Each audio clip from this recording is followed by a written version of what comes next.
Hi hello everyone, welcome back to அந்த video. நம்ம எப்பயும் பார்க்குற மாதிரி தான் நம்ம அலிகேட்டருக்கார் ஃபீல் பண்ணுற வீடியோ தான் பார்த்துட்ருக்கோம்.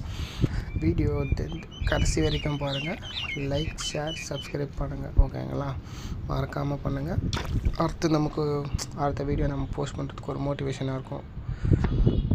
கடைசி வரைக்கும் பாருங்கள். யாருக்காச்சும் நம்மளோட ஃபுல் கலெக்ஷன்ஸ் வீடியோஸ் வேணும்னா எனக்கு கமெண்ட் பண்ணுங்கள் ஃப்ரெண்ட்ஸ். யாருக்காச்சும் நம்மளோட ஃபுல் கலெக்ஷன்ஸ், நம்மக்கிட்ட 3 feet டேங்கில் நம்ம நிறைய ஃபிஷ்ஷஸ் வச்சுருக்கோம். அந்த ஃபிஷ்ஷஸ்ஸு அப்புறமா ரெட் பில்லி பிரியாணி அது நாளைக்கு மார்னிங் அப்டேட் பண்ணலான்னு இருக்கேன். கடைசி வரைக்கும் பாருங்கள். யாருக்காச்சும் இன்ட்ரெஸ்ட்டாக இருந்துச்சுன்னா எனக்கு ஃபுல் வீடியோன்னு கமெண்ட் பண்ணுங்கள். நான் சொல்கிறேன். உங்களுக்கு புது வீடியோ நான் உங்களுக்கு ஃபுல் வீடியோஸ் நான் போஸ்ட் பண்ணுறேன், ஓகேங்களா? அடுத்த வீடியோவில் பார்க்கலாம் ஃப்ரெண்ட்ஸ்.